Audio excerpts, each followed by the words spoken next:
चलिए सर करें स्टार्ट। अपनी कॉपीज ओपन कर लीजिए। Today we start our first lecture of paper 3 taxation. तो पहले थोड़ी सी बेसिक बातें करेंगे आपसे अबाउट द टैक्सेशन। पहले लेक्चर में हमने बेसिक अपना सिनेरियो डिसाइड कर लिया कि पढ़ना कैसे है, पेपर का स्टाइल कैसे है, तो इसमें भी राइटिंग पार्ट स्टार्ट करेंगे। ठीक है, तो पहले तो एक नया सब्जेक्ट है। आपने पहले कुछ बच्चों ने बीकॉम में सुना होगा या करा होगा। सब्जेक्ट का क्या नाम है जी? टैक्सेशन। तो पहले आराम से सेटल हो जाइए, आराम से बैठिए, मैंने सुनना है, फिर अब राइटिंग पार्ट करेंगे इसके बारे में। अगर मैं वर्ड आपके सामने बोलता हूं टैक्सेशन, एक वर्ड बोल रहा हूं, वैसे हम छोटा वर्ड बोलते हैं तो टैक्स। क्या वर्ड बोलते हैं जी? टैक्स। हम किसी को पूछते हैं क्या पढ़ रहे हैं जी, आजकल अकाउंट चल रहा है, लॉ चल रहा है। एंड तीसरा सब्जेक्ट है मेरा कौन सा? टैक्स। टैक्स के अंदर आईसीआई ने हमें दो टैक्स पढ़ाए हैं जी, जिसका नाम है डायरेक्ट टैक्स। एक डायरेक्ट कौन सा होता है? Direct tax. एक इनडायरेक्ट टैक्स। तो बच्चा कहता है नाम तो सुने हुए, डायरेक्ट और इनडायरेक्ट। नाम भी क्लियर हो रहा है। डायरेक्ट टैक्स मतलब जिसका बर्डन हम लोग शिफ्ट नहीं कर सकते, आपको ही पे करना पड़ेगा। इनडायरेक्ट टैक्स मतलब जिसका बर्डन आप शिफ्ट कर सकते हैं, आपकी जगह आप आगे अपने कस्टमर को, कस्टमर से आगे रिटेलर को, मतलब जो भी एक चेन का पार्ट है, आप लोग आगे उसको शिफ्ट करके दूसरी पार्टी से पे करवा सकते हैं। तो पॉइंट ये आता है, डायरेक्ट टैक्स में आईसीआई ने हमारे पास रखा है जी इनकम टैक्स। कौन सा रखा है? Income tax. 50 marks, half marks के लिए। कितने मार्क्स के लिए? 50 मार्क्स के लिए। इनडायरेक्ट टैक्स के अंदर भी कौन सा रखा हुआ है? जीएसटी। हमने सबने बीकॉम में या +1 +2 कॉमर्स में आ गया था जर्नल के अंदर, कौन सा? जीएसटी। फुल फॉर्म बोलूं तो गुड्स एंड सर्विस टैक्स। अब पुरानी बातें करने का फायदा नहीं। सर्विस टैक्स क्या था? या वैट नाम सुना होगा, वैल्यू एडेड टैक्स, या सेल्स टैक्स। आज भी कोई एडवोकेट लिखते हैं प्रैक्टिस इन सेल टैक्स, तो आप कहते हैं ये सेल टैक्स। या कोई आपको कहे जी मेरी जॉब लगी सेल टैक्स ऑफिस में, तो कहेंगे ये कौन सा डिपार्टमेंट है? जीएसटी बोलना चाहता है वो। कारण पुराना नाम उसका क्या था? Sales tax. फिर हुआ वैट। कोई सीएसटी बोल रहा है, वर्ड गलत मत करना। CST central sales tax. Sales tax अलग अलग नाम है यार, पुराने नाम है। सर्विस टैक्स, एक्साइज ड्यूटी कभी सुना है? एक्साइज प्रोडक्शन पे लगती है। अगर आप प्रोडक्शन करते हैं, गुड्स को प्रोड्यूस करते हैं, तो आप पे एक और टैक्स लगता था। कौन सा? Excise duty. तो सुनने में बड़े टैक्स थे यार, बहुत ज्यादा थे। तो मोदी सरकार ने 1 जुलाई 2017 को एक नया एक्ट ही बना दिया। कौन सा? GST act 2017। Goods and service tax. ये अलग पढ़ाया जाएगा आपको 50 मार्क्स के लिए। आज डराना नहीं चाहता, बट बेसिक बता दूं, सारे सब्जेक्टों में, तो आपने सीनियर जूनियर से सुनते ही होंगे जो पास भी हो गए या पढ़ भी रहे हैं, 6 सब्जेक्टों में ये अकेला एक ऐसा सब्जेक्ट है। आपको वैसे ही बोल दूं नहीं जी बहुत आसान है, बहुत आसान है, नहीं ऐसा नहीं है भाई। देख सिंपल सी बात है, अकाउंट्स लिटरली आसान है, आपको मजा भी आएगा। आप खुद कहेंगे क्या था ये चैप्टर यार, आप वही टाइम वेस्ट करिए। ठीक है, आज इंट्रो पे टाइम लगा दिया तो डिफरेंट बात है, अदरवाइज कल का लेक्चर सुन के आप कहेंगे सर ये चैप्टर था, मतलब इसके लिए हम पढ़ रहे थे। और सारे क्वेश्चन बैलेंस शीट। देखो स्पीड आपकी है, स्पीड आपकी है। कोई बच्चा 2 करे, कोई 3 करे, कोई 6 करे, और ये कहेगा बाद में ये सर कुछ भी नहीं था। कारण कुछ इसलिए नहीं था, आपको सीधा करेक्ट बता दिया कि भाई ऐसे ऐसे करना है, ये एंट्री करनी है, डेबिट करना है, क्रेडिट करना है। कहते हाँ हाँ ठीक हो गया। ऐसे ही अगला चैप्टर इंटरनल, ऐसे ही फाइनेंशियल स्टेटमेंट, तो सब ओके है। मैं ज्यादा प्रेशर लेता ही नहीं। अकाउंट्स में मेरी जान नहीं लगती, ठीक है नाम से करा दिया, पढ़ा दिया, वचन कर लिया। प्रैक्टिस सेशन ज्यादा रहता है उसके अंदर। लॉ ऑन एवरेज सेम ही चलता है। पढ़ना पड़ेगा, डीप एनालिसिस करना पड़ेगा। मैं देखा होगा, मे बी आज जितना पेज हुआ होगा 3-4 लाइनें तो मान लो, तो उसको समझाने में बेसिक लॉ को पढ़ने का स्टाइल क्या रहेगा, उसको कितना डीप। और 3-4 दिन तो आप ये सोचेंगे अच्छा इसको ऐसे बोलते थे, इसका मतलब ये था, इसको ऐसे पढ़ना है। इसका एक स्टाइल है मतलब पढ़ने का, अगर आप समझ पा रहे हो। दूसरा तीसरा आता है सबसे लास्ट, कौन सा हमारे पास? टैक्सेशन। ये सबसे उस्ताद है। उस्ताद इसलिए, एक तो बड़ा बहुत है। क्वांटम वाइज मुझे जो खतरा लगता है, क्वांटम तो कम करो, बंदा पढ़ लेता है।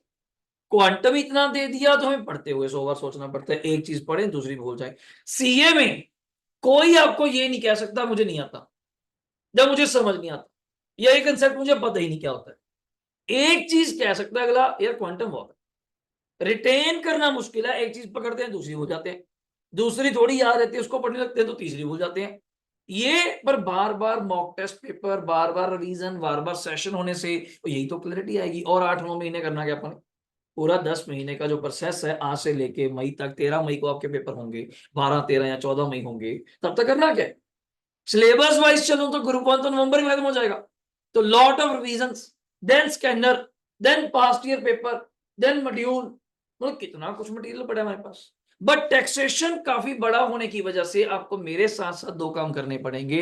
इतना मैं अब इस सब्जेक्ट में बैठे हुए अकाउंट्स को बुरा वाला बोल सकता हूं कि भाई चाहे ना करना मैं करा दूंगा, इसमें मैं बोल ही नहीं सकता।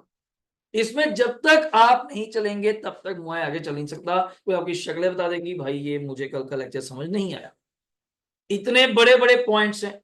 कुछ बच्चे तो बीकॉम वाले हैं, चलो मैं मानता हूं they can easily understand the language, या कुछ ने मुझसे टेक्स्ट पढ़ा हुआ है तो वो बातें मुझे याद आ जाएंगी, हाँ यही था same summary, I am following it.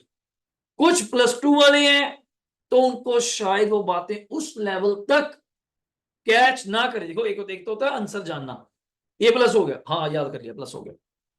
दूसरे बच्चे का ये जानना क्यों प्लस हुआ, ये आम बच्चे को तंग कर देता है यार, इसको तो ये भी पता है क्यों प्लस हुआ। तो उस चीज के लिए फील करने वाली जरूरत नहीं है, आपको सुनना पड़ेगा, वेट करना पड़ेगा, मे बी आपको हमसे अलग से जाके पूछना भी पड़े कि सर ये बता दो ये क्यों हुआ। क्लियर हो गया। तो इस चीज को पढ़ते हुए आज ही आपको पता चल जाएगा सर बहुत डीप बातें होंगी, और मैं डीप इसलिए करता हूं ज्यादा बातें, कारण आपको कल को कोई किंतु परंतु ना करे, आप किसी आगे खड़े हो तो आप मुझे रिप्रेजेंट कर रहे हैं बस वर्क के। अब मेरे आर्टिकल AMG एसोसिएट्स है दिल्ली, वहां पे भी आर्टिकलशिप कर रहे हैं। कोठारी है जहां हंड्रेड्स ऑफ 80 ऑफ पार्टनर है, AMG में 50 पार्टनर है, तो वहां पे भी है जिनके 5 स्टेट में तो ऑफिस है, स्टेट में जिनके अगर मैं कहूं जी बड़े बड़े ब्रांड्स उनके ऑडिट हैं, बड़े तो बड़े ब्रांड। तो वो वहां जाके जब जाते हैं आर्टिकलशिप में काम सीखते हैं एज अ प्रिंसिपल, जब उनको मिलते हैं तो प्रिंसिपल उनसे ये थोड़ा पूछता है इंटरमीडिएट हो गया ठीक है, विद रैंक हो गया, वो अज्यूम करता है तुझे इनकम टैक्स आता है। आता मतलब प्रैक्टिकल नहीं आता, थ्योरेटिकल तो पता है सेक्शन क्या कहता है, लॉ क्या कहता है। अब आवाज कही जी मैं तो GST पढ़ के पास हो गया था, ये तो मैं तो ऐसे ही बैठ गया था, चल आगे पास हो गया। वहां आप इनडायरेक्टली हमें रिप्रेजेंट करते हैं। रिजर्व पार्टी में बलदेव सर आए थे, सीए बलदेव गर्ग, वो खुद कहते मेरे यहाँ 3 वैकेंसी थी, 40 फॉर्म आया मेरे पास, और उसमें से 25-30 तो तुम्हारी थे कि हाँ जी काम पूछ लेते हैं जनरली, यहाँ बच्चे इंटर करिए तो अच्छी बात है, आर्टिकलशिप मेरे पास करनी अच्छी बात है, कहाँ से करी, कहना SD कॉमर्स, या पिछले बैच में करी थी कहाँ जी SD कॉमर्स, ट्रांसफर ले रहे तो SD कॉमर्स। फिर अगला पूछ लेता है कि यार चलो बेसिक ये पढ़ा होगा हाउस प्रॉपर्टी तूने, सैलरी चैप्टर, बड़े बड़े चैप्टर्स हैं इनकम टैक्स के, तो अगले जब सुना देते हैं तो बोला बाकी सोचते हैं बाकी पढ़े भी हैं, ये नहीं कि ऐसे ही पास आउट है। हाँ जो प्रैक्टिकल नहीं पता तो नहीं पता, हम थ्योरेटिकल पढ़ रहे हैं ना, बट थ्योरेटिकल में कोई कमी नहीं चाहिए, तो इसके अंदर लॉ है। पर ये लॉ ऐसा है, बच्चा अभी लेक्चर लगा के अटेंड लॉ का, तो आप कहते हैं सर ये तो थ्योरी हो गया, फिर तो लॉ हम पढ़ लेंगे, नहीं थ्योरी नहीं है, ये पढ़ने में थ्योरी, करने में न्यूमेरिकल। क्योंकि इनकम टैक्स है तो नाम से समझिए आपको क्या निकालना पड़ेगा, टैक्स निकालना है। टैक्स किसमें आता है, इन वैल्यू, उसके लिए पहले हमें क्या निकालनी पड़ेगी, इनकम। तो पहला क्वेश्चन तो ये है what do you mean by income. तो बचा इसमें क्या खास बात है, इनकम तो +1 से बढ़ रहा है, इनकम मतलब आमदन, जो पैसे हम कमाते हैं। मैं कहां से कमाते हो, सर अलग अलग सोर्स हैं जी। क्या बोला आपने वर्ड, अलग अलग सोर्स हैं। आपके घर में कोई सैलरी पे होगा, एम्प्लॉयर एम्प्लॉय जॉब करते होंगे, किसी का घर किराए पे होगा, कोई मेरी तरह बिजनेस करता होगा, पर मेरा प्रोफेशन है वैसे, मेरा ये प्रोफेशन है, बिजनेस नहीं है, कोई सामान नहीं रखता मैं कि टैक्स बेचता हूं, टैक्स पढ़ाता हूं। क्लियर हो गया ना, तो मेरा प्रोफेशन है, CA is a profession. Capital gain सुना होगा, शेयर लेना, शेयर बेचना, प्रॉपर्टी प्लाट ज्वेलरी लेना, ज्वेलरी बेचना एज ए इन्वेस्टमेंट। हम ज्वेलरी लेते हैं, 2001 में ली थी, 2004 में ली थी, 5,000 रुपये तोला था, 6,000 रुपये तोला, तोला मतलब 10 ग्राम, 70,000 है, तो कितना फायदा हुआ, 5,000 की चीज 70,000 में बिक रही, 65,000 रुपये पर 10 ग्राम बेनिफिट, और जितना बेचेंगे उतना मल्टीप्लाई कर लो कितना फायदा होगा। तो उस पर सरकार कहती तो हमें टैक्स चाहिए, तो वो भी एक तरह की कमाई है, कमाई तो कमाई है। मेरा पुराना कोई प्लॉट पड़ा था दादा परदादा जी के टाइम का, आज हमें पैसे की नीड थी, उन्हें बेच दिया, तो गेन तो उसमें भी हुआ, कब उनका लिया होगा, और आज के रेट तो करोड़ों में। तो सरकार कहती इस पे भी टैक्स चाहिए, ये भी तूने कमाया है, मतलब कमाने के तो बहुत तरीके हैं। लॉटरी, मैं लॉटरी डालता हूं, लॉटरी जीत गए, ये भी कमाने का तरीका है। डांस इंडिया डांस, कौन बनेगा करोड़पति, कितने गेमिंग फंक्शंस हैं, ये कप, कबड्डी कप, आपके यहाँ टूर्नामेंट्स, आपके आईपीएल, कितना कुछ है कमाने के लिए, उस पर 30% टैक्स है, 30% है। शेयर्स में इन्वेस्ट करता हूं, उस पर मुझे डिविडेंड मिलता है, क्या मिलता है, डिविडेंड। डिवेंचर्स पे क्या मिलता है, इंटरेस्ट। तो ऐसे कई तरह की इनकम्स हैं। तो सरकार कहती पहले तो ये ऐसे नहीं चलने वाला, और टैक्स लगाना है तो टैक्स कौन लगाएगा, गवर्नमेंट। कौन लगाएगा, गवर्नमेंट। आप तो लगा नहीं सकते, गवर्नमेंट हम पे टैक्स लगाएगी, and we are binding on to government. हम बाइंडिंग है गवर्नमेंट, हम मना नहीं कर सकते मैं टैक्स नहीं दूंगा, तो उसे पूछा थोड़ा जा रहा है, आप पे टैक्स लगाया जा रहा है। तो इसके लिए पहले तो एक क्या बनाया गया, कानून, क्या बोलते हैं उसको, लॉ। क्या बनाया गया, लॉ, एक्ट। सुनते होंगे काफी हद तक, सुने भी होंगे काफी, फाउंडेशन वालों ने फाउंडेशन में सुने होंगे, बीकॉम वालों ने बीकॉम में नाम तो सुने होंगे, कॉन्ट्रैक्ट एक्ट हो गया, सेल ऑफ गुड्स एक्ट हो गया, अभी पढ़ रहे होंगे कुछ, कंपनीज एक्ट हमने स्टार्ट किया आज 2013 में। तो आज हम लोग पहले तो ये पढ़ेंगे इनकम टैक्स का। पहले कौन सा स्टार्ट करेंगे हम लोग, टोटल पेपर टैक्सेशन, उसके अंदर दो पार्ट, डायरेक्ट और इनडायरेक्ट, उसके अंदर हम कौन सा स्टार्ट करेंगे, इनकम टैक्स। कौन सा स्टार्ट करेंगे, इनकम टैक्स। तो लिखिए, तो स्टार्ट करिए राइटिंग पार्ट, हेडिंग दीजिए टैक्सेशन, हेडिंग दीजिए टैक्सेशन, हेडिंग दीजिए, सब्जेक्ट का पहले तो नाम टैक्सेशन। अगेन मेरा पैटर्न वही है जी, 100 मार्क्स, थोड़ा फास्ट लिखेंगे, थोड़ा राइटिंग पार्ट ज्यादा है इसके अंदर, 100 मार्क्स। तो बच्चा कहते हैं जी, पहले तो मैं खुद ही बता दूं, टैक्स के दो पार्ट, एक पार्ट कौन सा, डायरेक्ट, और दूसरा पार्ट कौन सा, इनडायरेक्ट। तो हमें तो नहीं याद करना, और डायरेक्ट के अंदर कौन सा, इनकम टैक्स, और इनडायरेक्ट के अंदर कौन सा, जीएसटी। इनडायरेक्ट के अंदर कौन सा, जीएसटी, जीएसटी। डन हो गया। अब इसके बाद इनकम टैक्स में अगर मैं बात करूं तो कितने मार्क्स का, 50। कितने मार्क्स का बच्चे, 50। और जीएसटी में बात करूं तो अगेन ये भी कितने मार्क्स का, 50। तो ये आईसी ने पहले 60-40 होता था, 60 का इनकम टैक्स था, 40 का जीएसटी था, अब बराबर कर दिया। चलो अच्छी बात भी है, कारण उसके भी चैप्टर कम नहीं है, बहुत ज्यादा है। तो क्वांटम तो मैं बताऊंगा, आप देखोगे, बट डरने वाला काम नहीं है, हम डर क्यों रहे हैं। कोई बच्चा देखता है तो यार तो बहुत बड़े चैप्टर्स हो गए, सीरियसली एक सब्जेक्ट ही ना हमें ले बैठे, तभी तो मैं कह रहा हूँ हम बहुत ग्रुप देते हैं। उसका बहुत का मार्जिन क्या है, पढ़ने तो सारे ही पढ़ते हैं। और 5 पेपर मैं ऑन एवरेज ऐसे स्ट्रॉन्ग करता हूँ, 5 तो 4 तो मैं पक्का ही कहता हूँ, 5 मैं बोल रहा हूँ मेरे से, कोई एक पेपर हो जाता है किसी में कम रह जाए, वरना 5 कहता हूँ जिसमें मुझे 60 नंबर चाहिए ही चाहिए, मींस दैट एग्जाम्पशन, और वैसे एग्जाम्प्ट हो गए। और एक पेपर में कम ज्यादा हो जाते हैं, 40 42 45 46, कारण वो भी एमसीक्यूज है, तो हमें सेटिंग बैठ जाएगी। बट अगर अकेले इसको सोची जाएंगे फिर नहीं पास होते, फिर तो बच्चा डर ही जाता है, यार नहीं बस यही नहीं हो रहा, बस यही नहीं हो रहा, मैं बाकी हो गए। आप दिखाओ मुझे, बाकी में 60 70 70 75 आते हैं, तो होंगे 88 आए, 85 88 आए, कोई दिक्कत थोड़ी है।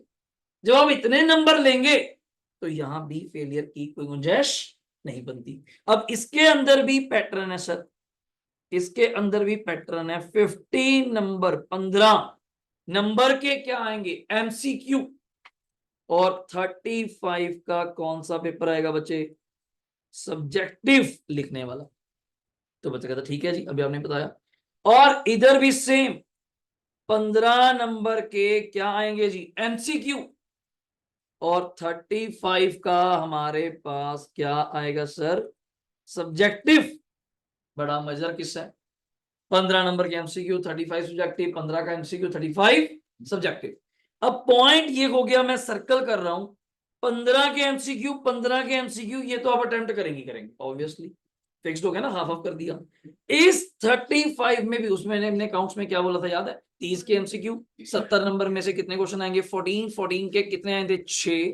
पहला क्वेश्चन क्या था, कंपल्सरी, रेस्ट 5 में से कितने करने हैं, 4। पहले तो पेपर का पैटर्न समझो, इसके अंदर भी ऐसा ही है, इसके अंदर भी ऐसा ही है।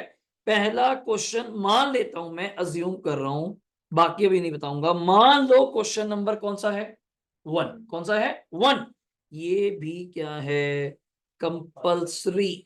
और एज्यूम ले रहा हूं मैं 10 मार्क्स का है, अज्यूम ले रहा हूं कितने मार्क्स का है 10 मार्क्स का, मान लो 10 नंबर का है। और इधर आ जाओ, एमसीक्यूज तो सारे करने ही करने हैं, इधर भी 35 के अंदर क्वेश्चन नंबर 1 अगेन कौन सा है कंपल्सरी। तो आप देख पाएंगे टेक्स्ट का पेपर इन्होंने बड़ा कवर कर लिया कंपल्सरी पार्ट में।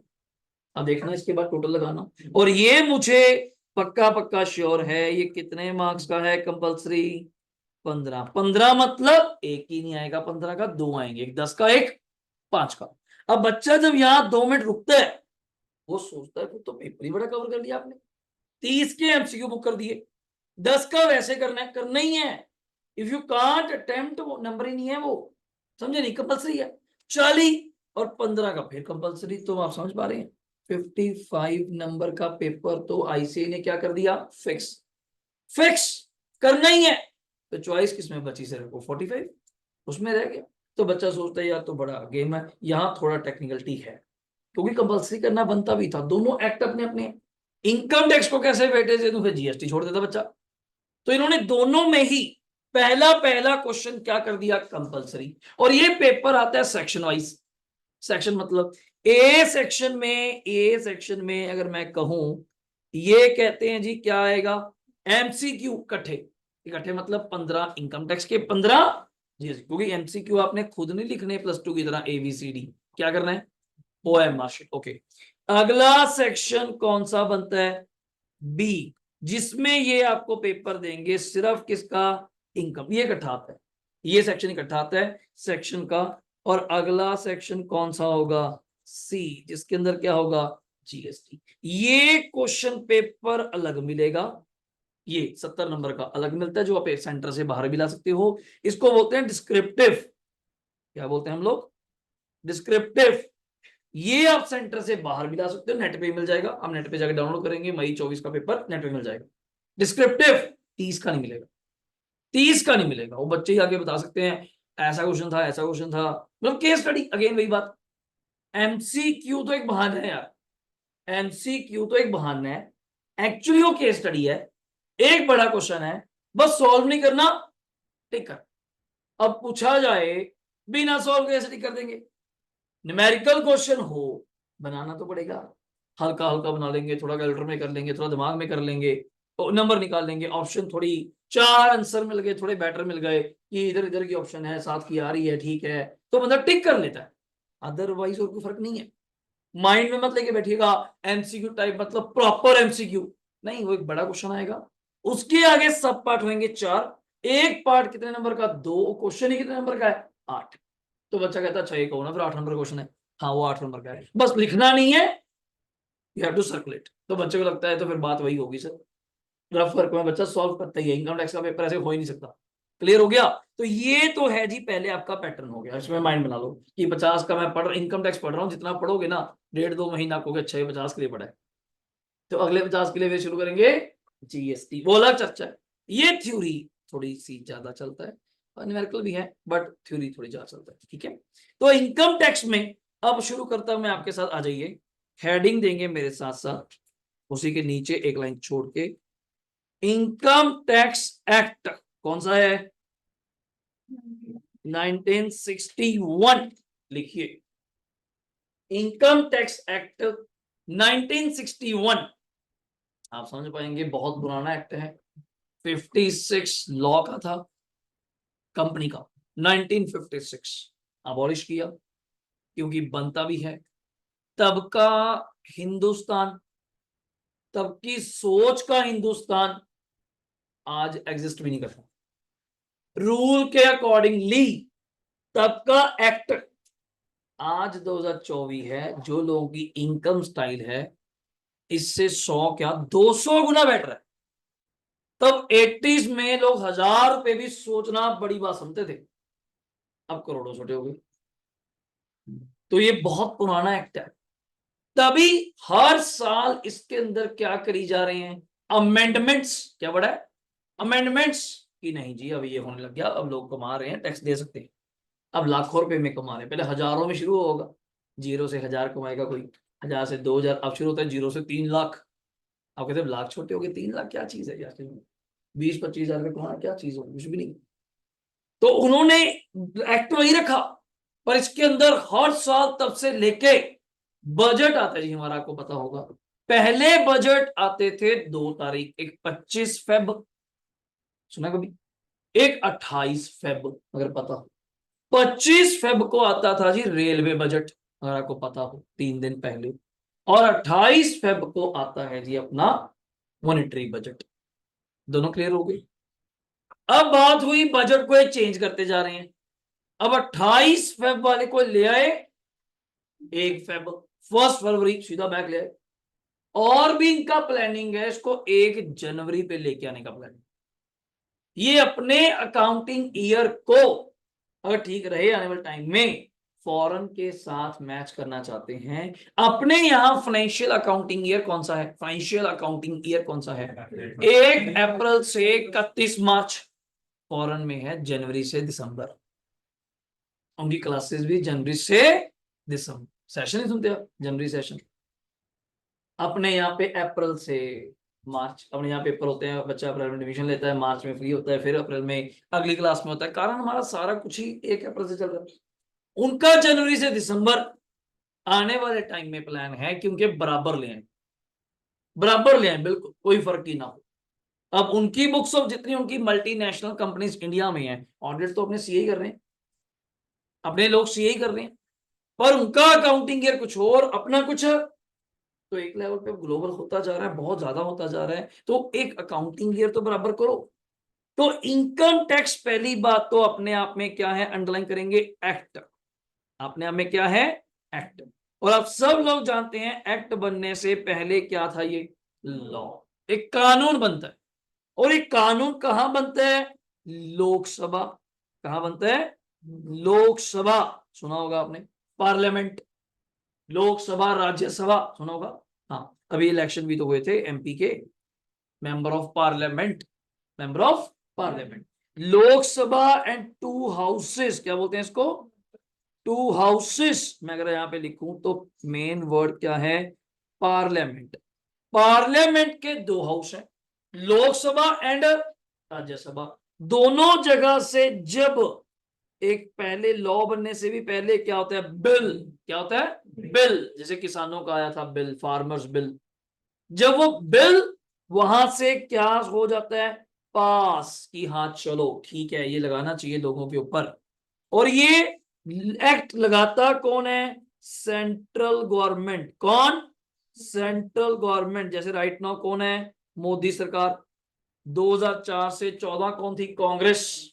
4 से 14, 2004 से 14 कौन थी, कांग्रेस। अब 2014 के बाद में छोड़ी नहीं कुर्सी, 29 तक तो यही आगे पता नहीं हालात क्या है। तो 2029 तक 30 तीसरी सरकार मोदी की चल रही है। तो ये अब बिल तो पुराना है, कौन सा इसमें कोई करा है, कुछ नहीं करा इसके अंदर, अमेंडमेंट है बस, हर साल होती है। तो इन्होंने पहले तो एक्चुअली क्या बना होगा, बिल, बिल दोनों जगह पास हुआ होगा तो ये बन जाता है लॉ।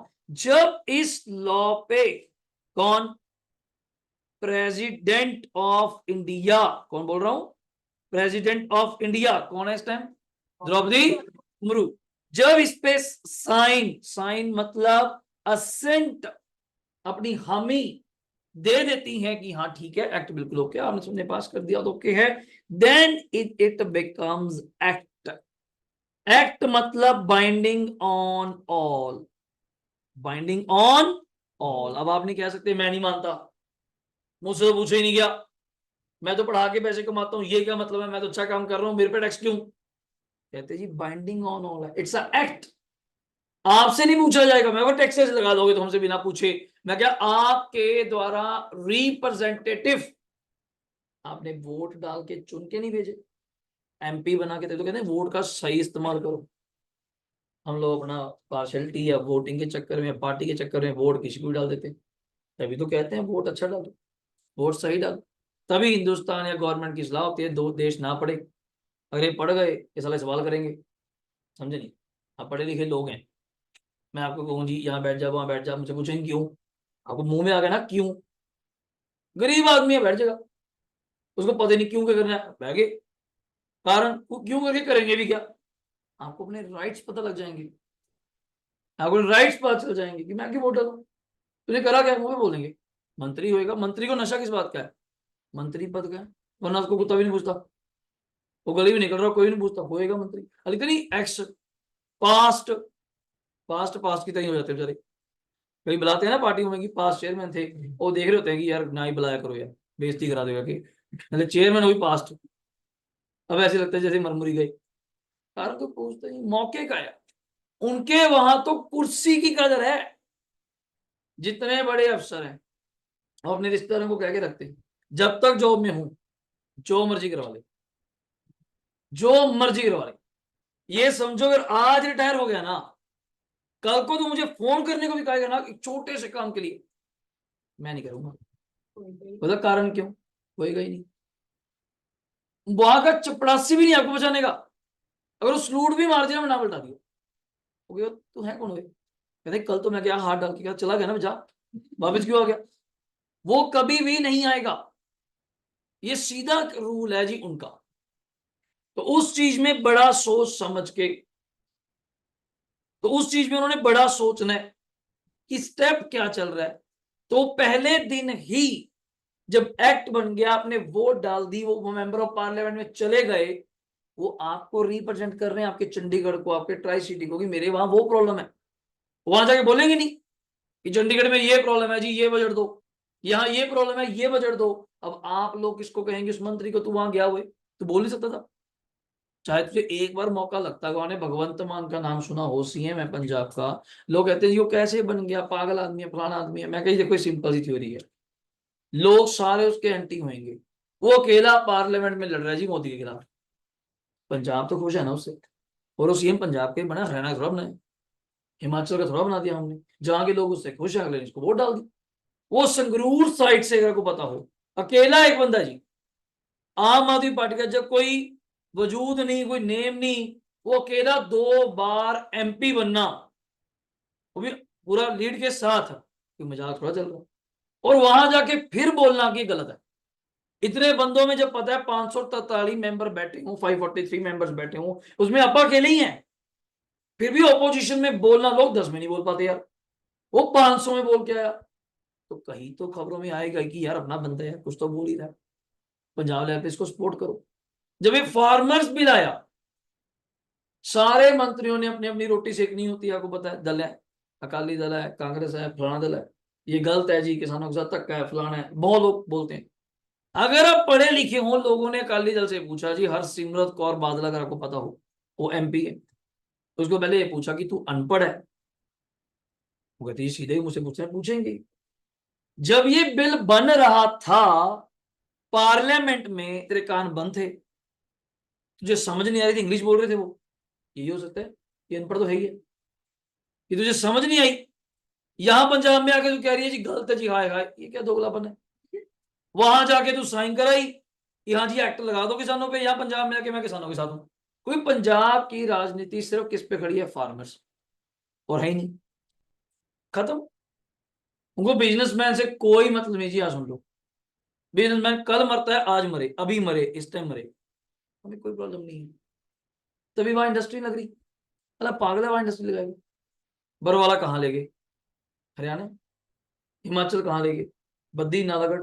10 साल टैक्स हेवन रखा, सुना ना आपके बिल में, टैक्स हॉलीडे, कोई टैक्स ही नहीं। हिमाचल कहाँ ले गया? कहाँ का कहाँ पहुंच गया? क्या चीज थी उसके बाद? कुछ भी नहीं। हिमाचल के पास कुछ है ही नहीं बना, कुछ भी नहीं है। वो कहाँ चला गया? बिजनेसमैन तो यार काम करना है, लेबर अपने मिलेगी, वहां के लोगों को काम मिल गया, वहां फैक्ट्री लगेगी, 200-500 करोड़ लगेगा। अगर फैक्ट्री लगती है, रोड्स बनेंगी, फैक्ट्री लगेगी, इलेक्ट्रिसिटी पहुंचेगी, इंप्लॉइज आएंगे, हॉस्पिटल बनेगा, इंप्लॉइज आएंगे, उनके बच्चे पढ़ेंगे, स्कूल बनेगा, बन गया एरिया। बद्दी क्या था? किसी को क्या पता बद्दी क्या चीज है, नालागढ़ क्या चीज है, काला अम्ब क्या नाम है ये। अब वहां पे एरिया ऐसा कि हर घर में इंडस्ट्री लगी हुई है। वो उसकी गवर्नमेंट ने सोचा, हमारी गवर्नमेंट ने गुंडागर्दी करी। हीरो साइकिल नाम सुना? लुधियाना का, पंजाब का नाम चमकाने वाला इकलौता brand hero cycle right now Gujarat में है। इससे बड़ी शर्म की बात नहीं हमारे लिए। कारण पंजाब गवर्नमेंट लालची। हर जगह जाके एक हिस्सा मांग रहे हैं, पैसे दे दो। टाटा की नैनो कार आ रही थी, उसका प्रोजेक्ट आया, वो Gujarat. Reason they are the opportunities. वो थे अब्बा जमीन दे रहे हैं, दसो क्या चाहिए। उनको पता है टाटा का कोई प्रोजेक्ट कोई 10 रुपए का है, 10, 20, 50 हजार करोड़ रुपए का प्रोजेक्ट है। कितने लोगों को लेबर मिलेगी, कितने लोगों को खाना मिलेगा, गवर्नमेंट की जिम्मेवारी एक प्राइवेट इंप्लॉयर बिजनेसमैन पूरी कर रहा है, और आपको क्या चाहिए। अगर कहते हैं कि फिर आप कि प्राइवेट हॉस्पिटल मनमानी करते हैं, इतने इतने पैसे लेते हैं टेस्ट के, ट्रीटमेंट के, प्राइवेट स्कूल से तो गुंडागर्दी चल रही है, इस सरकार को भी ध्यान ही नहीं। मैं सरकार को पूरा ध्यान है, सरकार कहती है कर तो रहे हैं, कुछ तो कर रहे हैं, हम तो वो भी नहीं कर रहे। उनको ये है कि अमीर बंदा पढ़ रहा है, तुम्हें क्या खा जाए, जिसके पास पैसे हैं वो दे रहा है, तुम्हें क्या तकलीफ है, कम से कम पढ़ाई तो मिल रही है। हम ज्यादा गुंडागर्दी करेंगे, उन्हें साफ कहना है चलो स्कूल बंद पकड़ाओ, गवर्नमेंट कर लेगी। गवर्नमेंट तो स्कूल में टीचर नहीं है, बाबू जी जानते हैं, 25-25 साल के स्कूल में टीचर नहीं है जी। और चंडीगढ़ का हाल है, पंजाब हरियाणा तो क्या ही रहेगा बेचारा, यूटी है, यूटी का हाल है। तो अब क्या उम्मीद करते हैं किसी से कि प्राइवेट को हम रोके।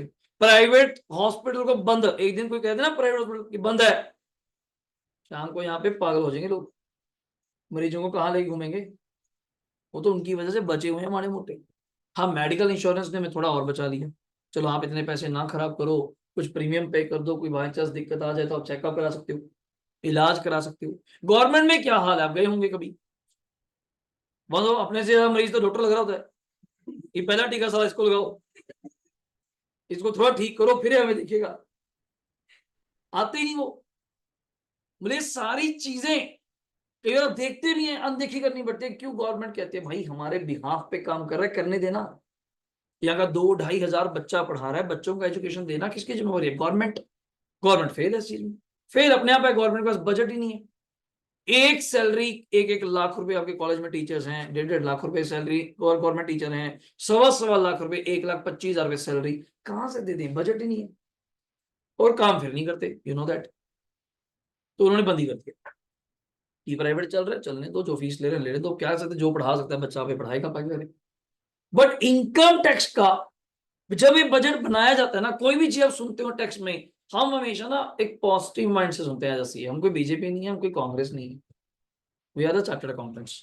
हमें उसको सोचना पड़ता है, इस टाइम गलत है तो हमने गलत भी बोला, अब बजट आया आपके सामने, अब इसको बजट में इन्होंने अमेंडमेंट द्वारा करी, हमने कैपिटल गेन वाली सुनी हो कि इन्होंने पहले इंडेक्सेशन बोल दिया फिर हटा दिया, अब दोबारा कहते 23 जुलाई से पहले, अभी आपको नहीं पता चलेगा कि 23 जुलाई से पहले जो हो गया तो उसको रखेंगे, उसके बाद नहीं रखेंगे। क्या मजाक चल रहा है, मतलब पहले ऐसे काम करते ही क्यों हो। अब लोगों को तो मूर्ख बनाना है, बना दो, तो जैसा मर्जी बोल दो, सरकार है यार, कौन बोलेगा।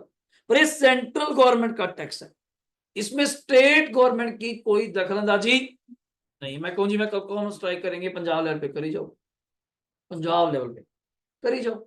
ये टैक्स ही किसका है, सेंट्रल, और किस पे लागू है, पूरे इंडिया पे, पूरे भारत पे। तो ये जब भी एक्ट बन जाता है ना, मैं एग्जांपल लेता हूँ, ट्रैफिक रूल्स एक्ट, आप कहीं जी मैं रास्ते में आना था, रेड लाइट है, रुकना है, ग्रीन पे चलना है, मैं कहूँ जी मुझसे तो पूछा नहीं, मुझे लाल कलर नहीं पसंद, मुझे चाहिए कि व्हाइट लाइट लगाओ यहाँ पे, ऐसे तो जब कोई चिम टिम टिम करने वाली लाइट होगी अच्छा लगे, माना जब मजा तो आए। वो कहेंगे साले तुझसे क्यों पूछे, मैं क्या एक्ट बना है हमारे लिए, बना है, हमसे राय तो लो। कहते जी 140 करोड़ है हम लोग, 100 भगवान की दया से और भी बढ़ रहे हैं, भगवान की दया पता नहीं किसकी है, 140 करोड़ है हम लोग, और बढ़ते ही जा रहे हैं, और सबकी राय वाशाबाश। मैं छोटी सी एग्जांपल देता हूं, हमेशा बैच में आप घर में 4 लोग हैं जी, माता पिता भाई बहन, चारों की राय नहीं मिलती है, शाम को डिसाइड कर लो कि खाना क्या है। अगर चारों एक नाम इकट्ठे बोल दें, इनकम टैक्स सबसे पूछ के बनेगा। हाँ, पति पिताश्री को पूछ लो, पीली दाल बना लो, मूंगी दाल लो जो बोलते पंजाबी, मम्मी को पूछ लो, मैं तो भिंडी खा लूंगी सवेरे वाली, मम्मी तो अपना काम बचा रही है, छोटे भाई है मैगी खा लो, सिस्टर है, मैं तो सैलेड खाना है, चल प्लीज। साले घर के 4 बंदे जिनकी उम्र बीत गई, 25 साल इकट्ठे रहते हो गए, उनकी सोच नहीं मिलती। 140 करोड़ लोगों की सोच मिलानी है इनको। तू ले टिम टिम कर रहा हो, कहते मेरी आंख में पड़ती है। ऐसे लोग भी हैं कि वो कलरफुल है, लाइट है, पता नहीं चलता चलने या रुकने। ऐसे लोगों से क्या राय लेंगे जी। तो वहां तो आपके जो एमपीज हैं, जो रिप्रेजेंटेटिव है, बस वही है जी हमारे पास, तो वही बताएंगे। तभी अगर आपने देखा हो नया पार्लियामेंट जो बना है, अभी 543 सीट्स हैं, कम से कम इसकी 4 गुना सीट्स और बढ़ाई है, 4 गुना। जो इस टाइम राइट नाउ एमपी 543 हैं, वो आने वाले टाइम में 2000 समथिंग का दिए जाएंगे। उसका कारण स्टेट्स बहुत हैं, पॉपुलेशन बहुत है, उसको कंट्रोल नहीं कर पा रही। यूपी में, उत्तर प्रदेश में फिर भी कंट्रोल है, 21 करोड़ है जी पॉपुलेशन। पंजाब की 3 करोड़ लगा लो, पंजाब की 3 करोड़ है। 7 टाइम्स उसके एमपी कितने हैं? 80 सीटें आई ना बीच, 80। एमएलए 402 403। 80 एमपी मीन्स क्या ही करेंगे यार, 21 करोड़ के पीछे 80 एमपी। एक एमपी के पीछे लाखों बंदा कैसे विजिबल कर पाएगा, कैसे उसको कंट्रोल कर पाएगा वो। तो वहां पे 80 नहीं, 4 गुना ज्यादा करो तब भी जाके कम है। 320, तो उतने एमपी होंगे, उतना कंट्रोल होगा, उतना लोगों पे ध्यान दे पाएंगे। मतलब हिंदुओं का system day by day change हो रहा है। We are following the America. अपन डेवलपिंग में जा रहे हैं। 2050 अगर मोदी का बयान सुना हो, 2050 या 47 तो आईसीआई का ही आ गया, 2047 को देखते हुए डेफिनेटली इंडिया एक नेक्स्ट लेवल पे है। वो डिफरेंट चीजें यार, गरीबी फैल रही है, वो तो फैलती रहेगी यार, वो कभी खत्म हो ही नहीं सकती। उसको अब खत्म करने पे आगे वो नहीं हो सकती, वो एक लेवल है। आप पढ़कर अपनी गरीबी खत्म कर सकते हैं, बस सिंपल बात है। आईसीआई के प्रेसिडेंट की वर्डिंग है, कभी आप सुनना, जब नई नोटिफिकेशन देनी थी, कभी भी पूरे वर्ल्ड में, इंडिया छोड़िए, पूरे वर्ल्ड में, आप इस चीज को मैं फील करता हूं, बड़ा अच्छा वर्ड उन्होंने कहा, पूरे वर्ल्ड में पुअर पीपल नाम का कंसेप्ट है ही नहीं। सबसे गलत चीज है, पुअर पीपल नाम का कंसेप्ट है नहीं, पुअर प्लेस है, पुअर प्लेस है जहां पे आप बैठे हो। मैं अपने टाउन में पढ़ा रहा हूँ, 10 लाख कमा रहा हूँ, यहां आ रहा हूँ करोड़ कमा रहा हूँ, तो मैं गलत था ना, वहां बैठा हूँ मूर्खों के बीच में। तो मुझे निकल के अपनी वैल्यू बनानी चाहिए, मुझे निकल के अपनी वैल्यू बनानी चाहिए। मैं वहां के बैठा हूँ जी, एक नॉर्मल डॉक्टर बस्ती में बैठा, एक हाई एल्केमिस्ट में बैठा, उसने सोचना है ना कहां बैठना है। स्ट्रगल तो हर जगह है, स्ट्रगल तो हर जगह। किसकी जिंदगी में स्ट्रगल नहीं रहा है बताइए। तो मैं कहूँ जी, मुझे बैठे बैठाए 100 बच्चा मिला था कि पंचकुला बस स्टैंड में वेट कर रहा, साइड से आ जाओ, ये हम आपकी वेट कर रहे हैं कि आप कोई आएंगे, अवतार आएगा देखेंगे। मैं प्रभु एक बच्चे से स्टार्ट किया हुआ है, वो आज भी जर्नी याद है, 2018 की बात है। ऐसे ही थोड़ा होता है यार, मेहनत तो स्ट्रगल किसके बाद नहीं। और नए शहर में जाकर जानता नहीं मुझे, समाना में 200 बच्चे छोड़ के आए हैं जी लाइव, आज भी कह सकता हूँ, आज भी वहां जाऊं, आज भी वहां जाऊं, कुछ नहीं करना, छोटी सी मंडी है, वो अनाउंस करना है, सर आगे कुछ नहीं, और 100 150 लाइन में खड़ा है, आज भी खड़ा है, कोई दिक्कत थोड़ी है। पर वो स्कैटर्ड मार्केट है, बहुत छोटी मार्केट है, वो आपकी वैल्यू करनी नहीं जानते। वो आपने देखना अपना लाइफस्टाइल कैसा जीना है, कहाँ रहना करना है, हमेशा थोड़ा ये थोड़ा कि यार पैसे की भूख नहीं है, फिर आप काम क्यों करोगे मुझे तो। कोई ना कोई नशा तो आपको चाहिए, कोई ना कोई नशा तो आपको चाहिए काम करने के लिए। या तो आपको स्टेटस चाहिए, या आपको पैसा चाहिए, या कोई डिग्निटी चाहिए कि मेरा ही मेरा नाम हो, कुछ तो नशा होगा दिमाग में। अगर ऐसा कुछ है फिर तो साधु बन जाओ, फिर तो पढ़ने की जरूरत नहीं, फिर तो जी जो मिल गया खा लिया, 3 दिन का पुराना खा लिया, कोई मैटर नहीं, फिर तो आपकी जिंदगी बड़ी सादी होगी। कुछ ना कुछ तो जिंदगी में बंदे के पास चाहिए ही चाहिए। लोग गलत गाइड करी जा रहे हैं जी, और इतना कमाओ, ज्यादा संतुष्ट हो जाओ, संतुष्टि आ गई फिर तो प्रभु अपन परमात्मा बन गए, फिर तो रह गया आपके पास। जो प्रवचन करने आ रहे हैं बाबा जी, वो 10 लाख रुपए ले रहे हैं, वो तो संतुष्ट हुए नहीं। उनकी एक कथा का 10 लाख रुपए जी, वो तो संतुष्ट हुए नहीं। तुम्हें कह रहे संतुष्ट हो जो 5,000 में। ये कैसे पॉसिबल है कि बाबा जी अगर ऐसा कुछ है, फिर तो आराम से बैठो और बातें करते हैं।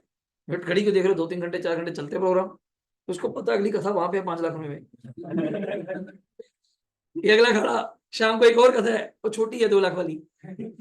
हाँ बस आती करके आनी, आधे घंटे की। सब चीजें फिक्स्ड है। हमें और ही रास्ते डाल रखा है, मंदिरों के रास्ते हमें डाल रखा है, गुरुद्वारों के रास्ते हमें डाल रखा है। यार आपकी उम्र पढ़ने की है, आप वैसी परमात्मा को मानो, सब कुछ ठीक चल रहा है, वैसे ही अपनी मेहनत करो, काम करो, जब टाइम आएगा मंदिर बैठने का जाके बैठेंगे, तब क्लब नहीं जाएंगे, अच्छा नहीं लगता फिर। अब उम्र क्लब जाने वाली है, अब घर वाले मंदिर भेज जा रहे हैं, उल्टा हो जाएगा, फिर जाएंगे नहीं, मंदिर नहीं जाएंगे फिर। अब वो गलत समझ रहे हैं, हर चीज एज के अकॉर्डिंग अच्छी लगती है। अब आपको उल्टा पढ़ाया जा रहा है, ठीक है भगवान को मानो, अपने इष्ट देवता को मानो, जिसको आप मानते हैं उनको मानिए। मानने का मतलब ये थोड़ा है यार कि सुबह जाके टलियां मारी जाओ, मंदिर में बैठ जाओ, पाठ करना है। यार आप ये पाठ कौन करेगा?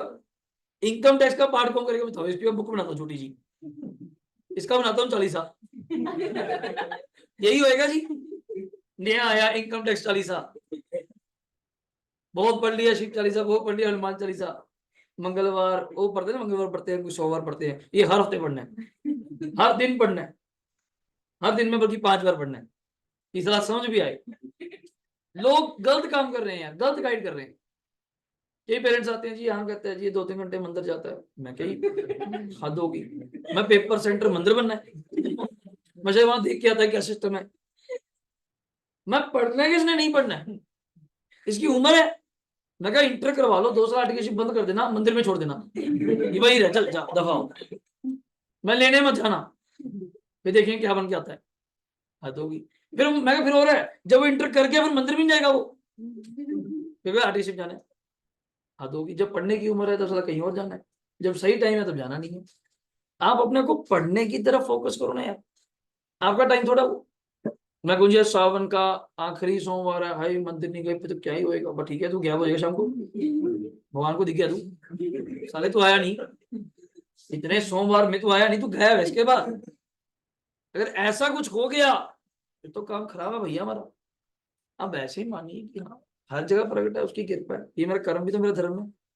अरे ये छोड़ के बैठ गया, आज क्लास थी, कल आप मानोगे रात को 12 बजे घर पे आएंगे, समाना टाउन में था, वो कहते नाइट स्टे कर लो, मैं क्लास को लेकर यहाँ पे आकर, कहते सुबह 6:30 निकल जियो, मैं तो निकल जाऊंगा, घर वाले को पूछ लो, क्लास तो होएगी 9 बजे, टाइम है तो 9 बजे होएगी, धीरे से को पूछ लो। सुबह 6:30 के निकले हुए, 12 बजे आए, ये आज क्लास है। ये थोड़ा है कि मैं मैसेज डालना था कि कोई नहीं आज नहीं हुआ, बच्चे इकट्ठे नहीं, कोई बच्चा रहो बोलेगा कहाँ, कोई नहीं परसों आ जाएंगे जी। नहीं, जो कमिटमेंट कर दी, जिस चीज पे खड़े हैं यार वो तो पूरी करो, और उसमें गलत काम करिए। अब उधर मॉक टेस्ट स्टार्ट हुए हैं 12 अगस्त को, जो डेडलाइन दी थी करवा दिया, जितना मेरे हाथ में पावर है काम नहीं गलत मिलेगा। 20 अगस्त को आपके सामने मॉक टेस्ट होंगे इस कमरे में, आप देख लेना। कल इधर पेपर है 13 अगस्त को, ये मजाक थोड़ा चल रहा है। 50 नंबर का पेपर है, एक एक बच्चा देगा। मैं क्या धीरज मैसेज डाल दे ऑनलाइन किंग को अलाउड है, बाकी को अलाउड ही नहीं। फेल कैसे हो जाएगा यार, हद होगी। बच्चा चाहे आया हो किसी भी तरीके से आया हो, उसका कोई भी मन हो पढ़ने का, अगर मेरे पास आ गया मेरी जिम्मेवारी है उसको पास कराने की और 100% देने की। ऊपर वो फिर भी जिद ठान के बैठा नहीं हो, पढ़ना ही नहीं, तो डिफरेंट कॉल है। अदरवाइज फेलियर का वो क्वेश्चन मार्क हटा दे बस। सीए तो भूल जाए कि क्या दिक्कत है सीए में, बड़े आराम से, या फाइनल तक करा दिया यार, 5-5 बच्चे बोथ ग्रुप हो भी ऐसे उड़ा रहे हैं, लगता ही नहीं सीए कुछ है। आपको क्यों लगता है कि हम रह जाएंगे? मैं रिजल्ट मानता 12% या 15, जितना मर्जी हो यार, चाहे 5% हो, उस 5% में हमारा नाम होना चाहिए, बात खत्म। ये आपको भी बता दूं ना, सीए इंटर का 2016 का रिजल्ट था, मेरा फाइनल का। आप सुन के हैरान हो जाएंगे, 3-4% आया होगा। मुझे 1 घंटा पहले फोन आ गया रिजल्ट से कि साहिल तू पास है। उसका कारण बताता हूँ क्या।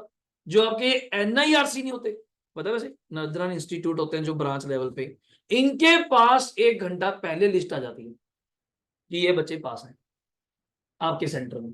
अब चंडीगढ़ सेंटर में कहाँ कहाँ बैठेंगे, SD, DAV, Khalsa school, Khalsa college, सब जगह बैठते हैं बच्चे। इनके पास लिस्ट आ जाएगी जी, बैठे होंगे 1000-2000, पास ये 200 है। चलो आई होगी लिस्ट, मुझे पता नहीं था चीजों के बारे में, कहा इन्हें वेयर है यार, मंडी में रहते हैं, छोटे लोग हैं।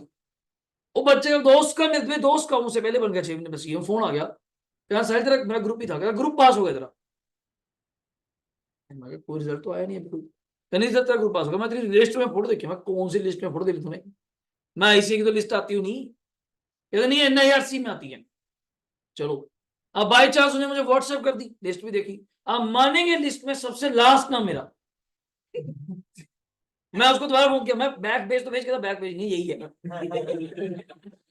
मैं प्रभु बच गया, मैं बैक पे सारे कोई और भी बच्चा कहता आखिरी तू ही है।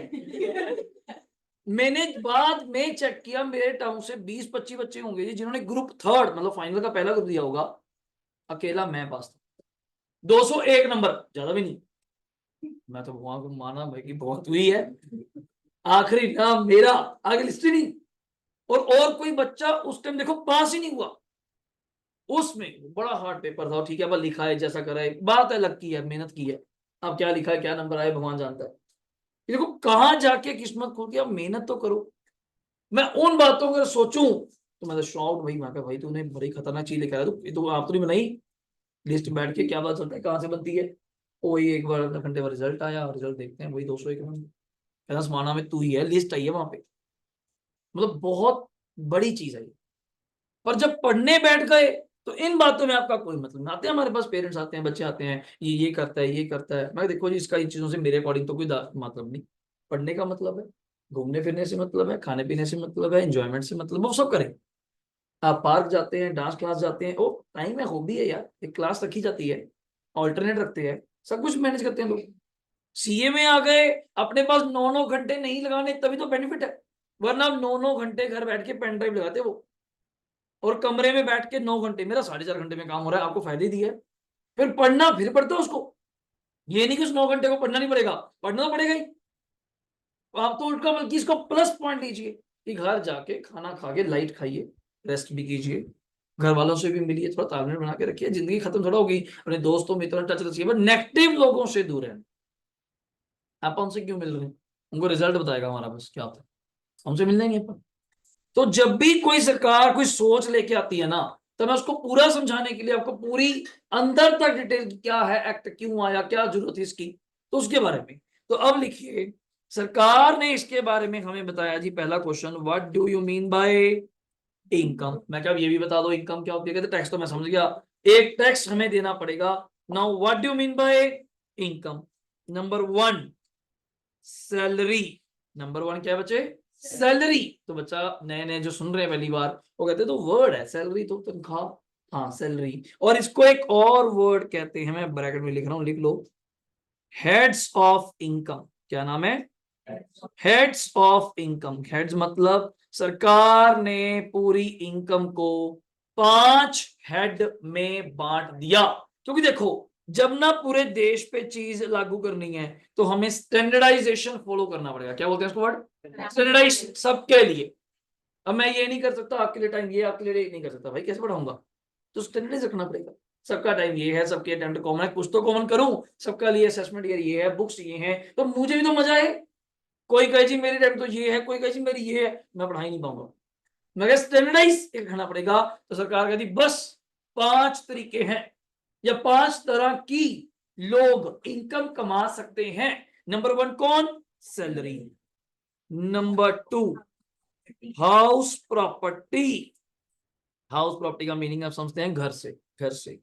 नंबर 3 अभी के लिए शॉर्ट फॉर्म लिख रहा हूं, पर यहां पे पूरा नाम लिख देता हूं, profit and gains from business and profession. Profession जैसे मैंने अपनी एग्जांपल दी थी,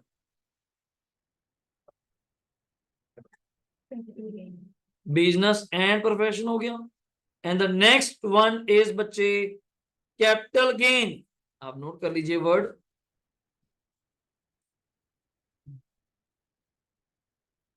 PGBP, profit and gain from business and profession, capital gain, and the last one other source. Other source पहले लिख लो, अब थोड़ी थोड़ी बात करेंगे, ज्यादा नहीं कर पाएंगे आज। ये 5 हेड है जी। अब आप अपने घर में अपने नियर बाय सोचो 2 मिनट लगा के, आप जिस भी व्यक्ति को अब तक जानते हैं जो पैसा कमाता है, जो भी आप जानते हो, अपने मदर फादर ब्रदर सिस्टर, ताया चाचा बुआ फूफा, जो भी रिश्तेदार आप जानते हैं जो भी पैसा कमा रहा है, वो इन 5 के अलावा किसी हेड में नहीं कमा। नंबर 1 मैं टिक करना चाहूंगा, या तो आप कोई नौकरी पेशा लोग होंगे, नौकरी करते हैं आप, जॉब। अब जॉब में भी प्राइवेट समझते होंगे, maybe government, maybe semi government, इन लोगों को लगता है ये भी होती है। तो प्राइवेट, गवर्नमेंट, सेमी गवर्नमेंट में नौकरी है ना, बस नौकरी है ना। मैं किसी होटल में मैनेजर हूं, नौकरी हुई है। मैं किसी दुकान पे लगा हूं, नौकरी है। समझे ना मेरी बात को? नौकरी से पैसा कमाते, मतलब आपका मेन सोर्स क्या है? सैलरी। आपको क्या मिलती है? तनख्वाह, सैलरी। वेजेस नहीं बोल रहा, वेजेस डिफरेंट थिंग। सैलरी, कोई सैलरी के लिए क्या होना चाहिए? एम्प्लॉयर, एम्प्लॉय, लिखिए वर्ड एम्प्लॉयर, एम्प्लॉय। कभी वर्ड सुना है? कभी सुना वर्ड एम्प्लॉयर, एम्प्लॉय? वैसे इसको मैं ज्यादातर शॉर्ट फॉर्म में बोलता हूं, ई आर ई ई, ई आर। एम्प्लॉयर को हम शॉर्ट फॉर्म में बोलते हैं ई आर, एम्प्लॉय को बोलते हैं डबल ई। लास्ट के two words we are copying it, E R E E, short form ही चलता है मेरा, ई आर ई।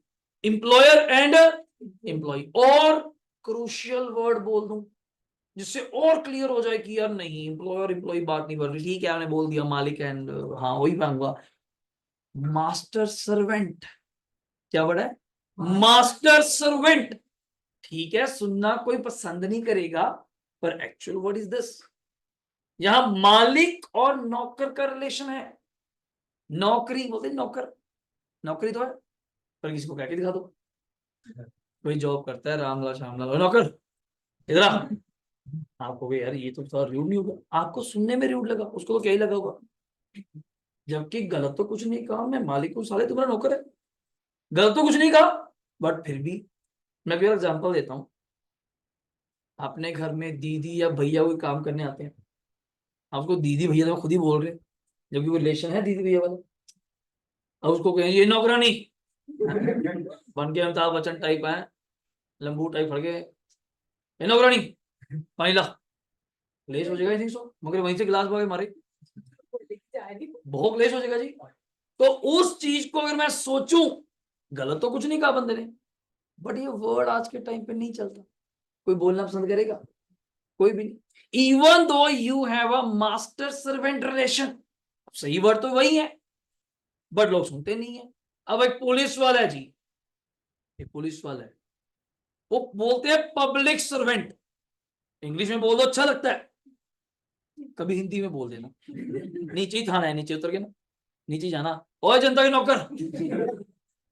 फिर ऐसे नहीं आएगा, वो आएगा साले, उठा के ले जाएगा मुझे चीज को में। आप कहोगे भैया मैं हिंदी बोलता हूँ, इंग्लिश मुझे आती नहीं। कहता फिर हम आज तुझे इंग्लिश ही सिखाएंगे, बैठ। दो कड़ी जो जज भी है ना sir, they are also public servant. जितने IRS IAS हैं, वो भी पब्लिक सर्वेंट है। पर कोई कहेगा, बस वर्ड ही ऐसा हो गया ना, सर्वेंट कौन सुनता है। बट हमने तो इंग्लिश वर्ड बोल दिया जी, एम्प्लॉयर एम्प्लॉय हो, कहते हाँ ये ठीक है, एम्प्लॉयर मालिक, बात तो वही आ गई। बट नहीं, कोई वर्ड नहीं बोल सकता, पर हम टेक्निकली वर्ड ये बोलते हैं। कोई इसमें भी फर्क है।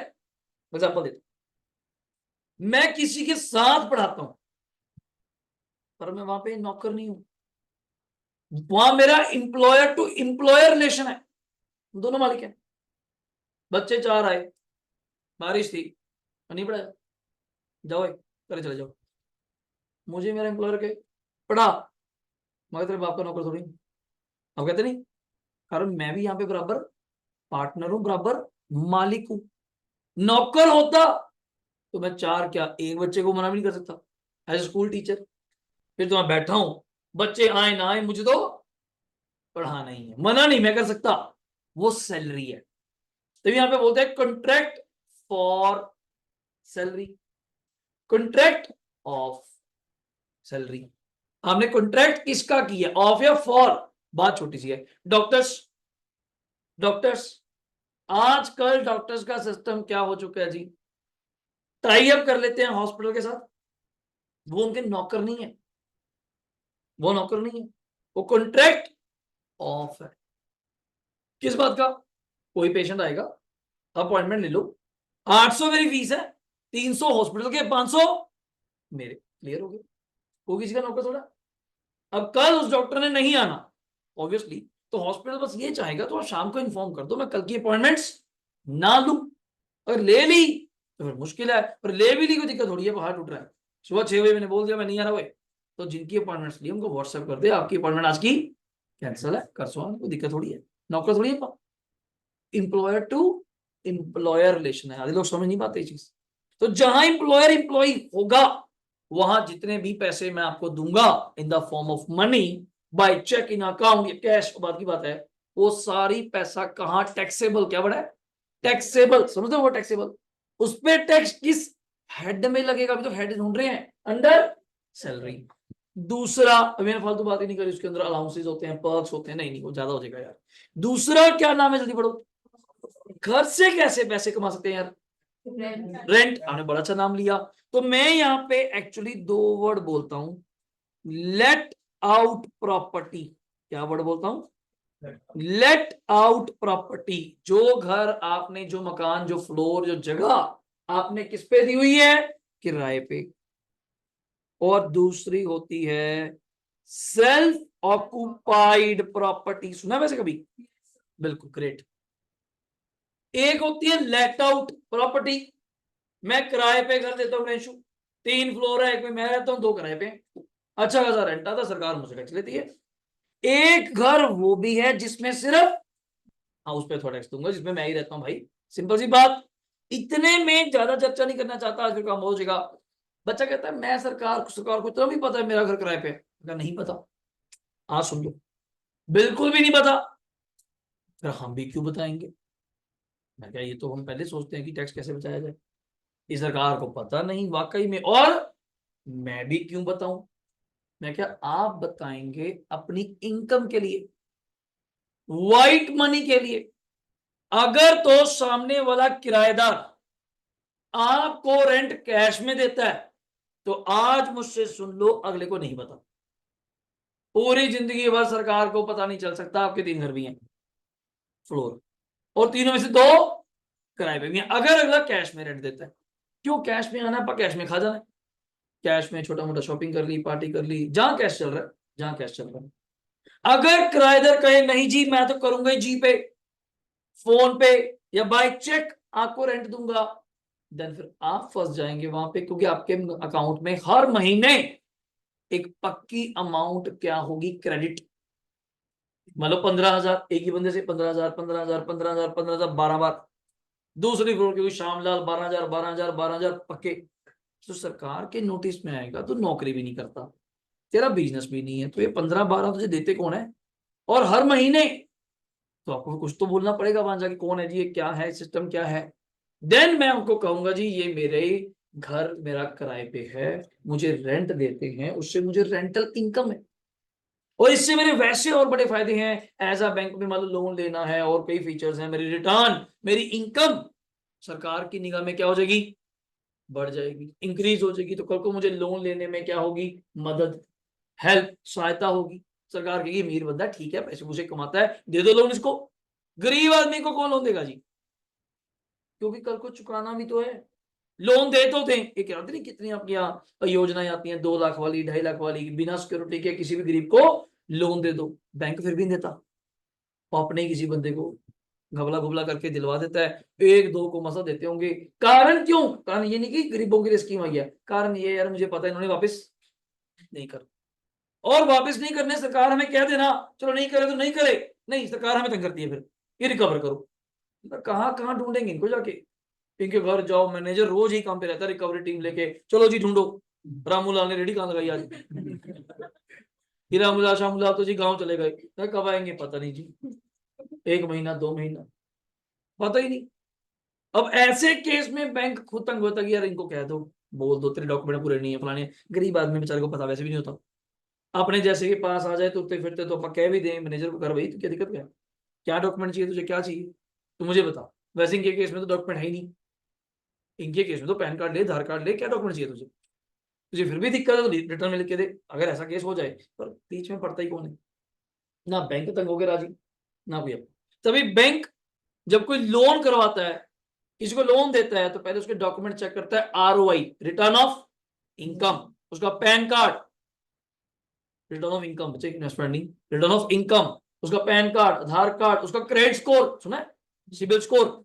और चाहते हैं अगर कोई कमी है, किसी CA के पास जा, वो तेरे सारे डॉक्यूमेंट डॉक्यूमेंट ठीक करके देगा, क्योंकि कल को हम विश्वास कर पाए CA पे कि बाबूजी ठीक है पार्टी, आप कहेंगे हाँ ठीक है, हाँ ओके, कुछ तो कल को फ्रॉड हो जाए डिफरेंट चीज है, पर एक श्योरिटी तो होती है यार कि हाँ बंदा ठीक है, लोन तो देना ही पड़ेगा, कागज ठीक है, बट कल को अगर पैसे ना दिए तो मैं कहाँ भटकूंगा, तो मैं कल को सीए को फोन तो कर दूंगा, यार तूने क्या बनाया यार, तू फ्रॉड कर रहा था। तो कोई बंदा तो होता है किसी को बोलने के लिए, वरना बंदा ही नहीं है हमारे पास, पर्सन ही नहीं है। तो इस चीज को सरकार कहता है, लोग सोचते हैं हम क्यों बताएंगे हमारा घर किराए पे है। इस वजह से when you receiving your income by cheque, by online in your account, तो बच्चा क्या सोचता है कि फिर मैं प्रॉपर्टी दो बंदों के नाम करा सकता हूँ, कुछ रेंट मेरे मिसेज के नाम आ जाए, कुछ मेरे नाम आ जाए। हाँ बिल्कुल पॉसिबल है, बिल्कुल पॉसिबल है। मैं कहूँ जी मेरा घर है, मैं यहाँ से तो पैसा कमा ही रहा हूँ, मैंने रेंटल के लिए मिसेज का नाम दे दिया, पर उसके लिए घर किसके नाम होना चाहिए, मिसेज के। सरकार ये भी प्लानिंग आप पढ़ेंगे क्लबिंग, कुछ बच्चों ने बीकॉम में पढ़ा होगा, घर मेरे नाम, घर मेरे नाम, और चेक किसके नाम पे आते हैं, मिसेज। वो तो ट्रेनर ने पूछा ना कि चेक बनाना है किसके नाम पे करूं, मैं कहा अंकिता के नाम से। जब पूछते हैं फीस किसके नाम पे करूं, मैं कहा अंकिता नाम के नाम से। कर दो, पर पैसे तो अपने ही है, फीस तो मेरे पास रजिस्टर्ड होगी। तो क्लबिंग मेरे हैंड में ही होगी। क्लबिंग मतलब हम पैसे चाहे अंकिता को दे रहे हैं, पर ये मानेंगे रेंट आपको ही मिले, तो टैक्स तो आपसे ही लेंगे। अगला पीजीबीपी, ये तो बड़ा अच्छा सेक्शन है, जितना नीचे से आए हैं, जितने लोग दुकानदारी कर रहे हैं, बिजनेस कर रहे हैं, they all are covered in the PGBP. आप पढ़ते थे trading account, profit and loss, balance sheet, वही है वो, वही है ये बिजनेस का जो यहाँ पे बनेगा। ट्रेडिंग अकाउंट सर यहाँ बना बनाया मिलेगा, हमें ठीक करना होगा। नेट प्रॉफिट दिया होगा हमें क्वेश्चन में, पीएनएल दिया होगा, आपने कुछ बेफालतू खर्चे लिखे होंगे, जैसे चैरिटी याद है, +1 का वो लिखते थे टू चैरिटी, जबकि चैरिटी तो अलाउड ही नहीं होता, चैरिटी तो अलाउड नहीं होता, उसकी तो डिडक्शन मिलती है अंडर सेक्शन 80G।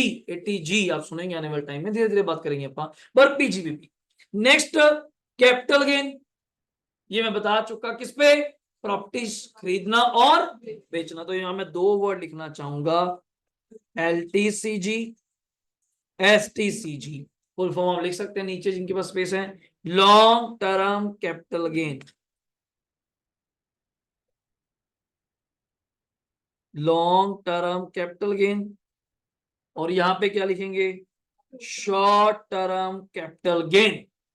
तो बच्चा कहता है सर आप फर्क कर रहे हो लॉन्ग टर्म और शॉर्ट टर्म में, कोई कारण होगा। मैं कहा कारण है, रेट का फर्क है। और सर आप लॉन्ग टर्म शॉर्ट टर्म, अभी तो जनरल बातें कर रहे हैं आप, सही, long term short term sir आप कैसे डिसाइड करते होंगे, obviously according to tenure, according to period of holding. 10 साल पुराना प्लॉट है तो लॉन्ग टर्म, सर ये कैसे 10 साल पुराना है, एक्चुअली लाइफ इज 2 इयर्स, किसी जगह 1 साल है, पहले तो 3 होती थी, मैं पहले ही कहना क्या, तो 1 साल, 2 साल, 3 साल।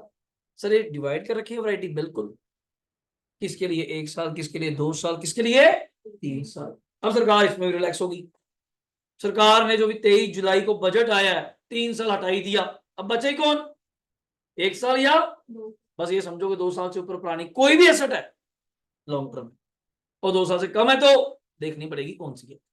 अब शेयर्स अगर लिस्टेड हैं, कौन से, ये ग्रो वाले आपके ऑनलाइन जो चलते हैं सारे, जो भी शेयर मार्केट में आते हैं लिस्टेड है यार, लिस्टेड वाले जितने भी शेयर्स हैं उनके लिए लाइफ क्या है, 1 साल भी रख लिया ना, 1 साल पूरा, बट 1 साल एक्सीड है, 1 साल से ऊपर करके बेचोगे तो उस पर लॉन्ग टर्म गेन लगेगा। सर क्या फर्क है, रेट का फर्क है, शॉर्ट टर्म 15%, मोटी मोटी बात कर रहा हूँ, शॉर्ट टर्म 15%, अभी तो बात नहीं कर सकते आपसे, छोटी बात कर रहे हैं।